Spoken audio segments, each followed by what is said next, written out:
கர்த்தருடைய பரிசுத்த நாமத்துக்கு மகிமை உண்டாகட்டும். ஆண்டவரும் உலக இரட்சகருமாகிய இயேசு கிறிஸ்துவின் ஈடு இணையற்ற இன்ப நாமத்தில் உங்களை யாவரையும் வாழ்த்துகிறேன். கர்த்தருக்குள்ளாக உங்களை ஆசீர்வதிக்கிறேன். கர்த்தர் தாமே உங்கள் ஒவ்வொருவரையும் ஆசீர்வதித்து வழிநடத்துவாராக.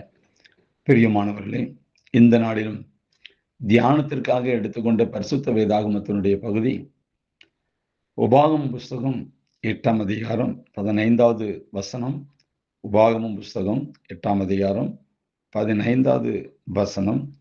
அதில் இடையில் உள்ள வசனத்தை ஒரு பகுதி வைத்து நாம் தியானிக்க போகிறோம். உன்னுடைய பின் நாட்களில் உனக்கு நன்மை செய்யும் பொருட்டு உன்னை சிறுமைப்படுத்தி உன்னை சோதித்து கொள்ளிவாய் சர்ப்பங்களும் தேள்களும் தண்ணீர் இல்லாத வறட்சியும் உள்ள பயங்கரமான பெரிய வனாந்தர வழியாய் உன்னை அழைத்து வந்தவரும் உனக்காக பாறையான கண்மலையிலிருந்து தண்ணீர் புறப்படும் பண்ணினவரும் அப்படிங்கிற இந்த முழு வசனத்துல இதில் மத்திய பாகத்தில் எடுத்துக்கிடுவோம். தண்ணீர் இல்லாத வறட்சியும் உள்ள பயங்கரமான பெரிய வனாந்தர வழியாய் உன்னை அழைத்து வந்தவரும். பிரியமானவர்களே, மோசையின் தலைமையில் எகிப்தை விட்டு வெளியேறி ஆசீர்வாதமான கானானை நோக்கி பயணம் செய்த எபிரேயர்கள் செழிப்பான ஒரு தேசம் தங்களுக்கு கிடைக்க வேண்டும் என்று விரும்பினார்கள். ஒரு சுதந்திரமான நாட்டில் எல்லா ஆசீர்வாதங்களோடும் வாழ்வதை அவர்கள் விரும்பாமல் இல்லை. அவர்களுக்கு ஆசை இருக்கவே செய்தது.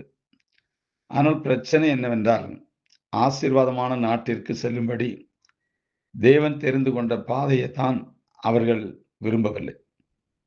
கானானை நோக்கி செல்லும் பாதையில் மோசே விதித்த பல கண்டிப்பான விதிமுறைகளுக்கு உட்பட்டு அவர்களால் செயல்பட இயலவில்லை. ஆசீர்வாதங்களுக்கு நேராக செல்லும் பாதையில் உள்ள இடர்களையும் கஷ்டங்களையும் அவர்களால் பொறுமையோடு ஏற்றுக்கொள்ள இயலவில்லை. ஆனால் அவர்களை நலமான ஒரு சூழ்நிலைக்கு நேராக கொண்டு செல்வதற்கு தேவனிடம் வேறொரு வழி இருக்கவில்லை. நம்மில் அநேகருடைய பிரச்சனையும் இதுதான். நாம் நன்மையை விரும்புகின்றோம், ஆசீர்வாதங்களை எதிர்பார்க்கின்றோம், கர்த்தருடைய கிருபையினால் நல்லதொரு சூழ்நிலையை எதிர்பார்த்து காத்திருக்கின்றோம். ஆனால் அவைகளுக்கு நேராக நம்மை நடத்தி செல்ல தேவன் நியமித்த பாதையில் நடக்கவே நாம் விருப்பமற்றிருக்கின்றோம். அவருடைய சித்தத்திற்கு இசைந்த ஒரு இடுக்கமான வாசலை நம்முடைய மனம் வெறுக்கிறது. அவருடைய கட்டளைகளின்படி கட்டுக்கோப்பாக நடந்தால்தான் நன்மைகளை நாம் கண்டு கொள்ள முடியும் என்ற உண்மையோடு ஒத்துப்போக நம்முடைய மனம் மறுக்கிறது. ஆனால் தேவனுடைய ஆசீர்வாதத்தின் பாதை சுமூகமானதாகவோ மனதிற்கு ஏற்றதாகவோ அது இராது. அவருடைய கண்டிப்பான வார்த்தைகளுக்கு கீழ்ப்படிந்து நடவாமல் நாம் முரண்பட்டு போகவோ முறுமுறுக்கவோ செய்தால் தேவனுடைய நன்மைகள் என்பதும் ஆசீர்வாதங்கள் என்பதும் கனவாகவே இருக்குமே அன்றி ஒருபோதும் அது நனவாகாது. விசுவாசத்தோடு தேவன் நியமித்த பாதையில் பொறுமையாக முன்னோக்கி நடந்தால் விரைவில் காணலாம் தேவனுடைய நன்மைகளை. பாடுகள், சிரமங்கள், கஷ்டங்கள், இந்த வழியாகத்தான் நாம் ஆசீர்வாதமான முடிவுகளை காண முடியும்.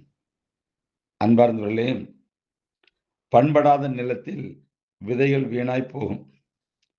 தேவனால் பக்குவப்படாதவன் வாழ்வில் நன்மைகள் விரதவாய் போகும். மறுபடியும் நான் சொல்றேன், பண்படாத நிலத்தில் விதைகள் வீணாய் போகும். அதே போல தேவனால் பக்குவப்படாதவன் தன் வாழ்வில் நன்மைகள் விருதாவாய் போய்விடும். இப்போ வாழ்க்கையில நம்மளை பண்படுத்தி பக்குவப்படுத்தி கர்த்தர் நமக்கு ஆசீர்வாதங்களை தருகிறார். இதுதான் உண்மை. அது வனாந்தரமாக இருந்தாலும் சரி, அது கரடுமுரடான பாதையாக இருந்தாலும் சரி, எந்த சூழ்நிலை இருந்தாலும் சரி, தேவன் நடத்துகிற விதத்தை கண்டுபிடித்த நாம் அப்படியே கடந்து போவோமானால் நிச்சயமாகவே நாம் ஆசீர்வாதத்தை சுதந்திரிப்போம். அதில் எந்த சந்தேகமும் இல்லை. கர்த்தர் தாமே இந்த வசனத்தை கொண்டு உங்களை ஆசீர்வதிப்பாராக. God bless you.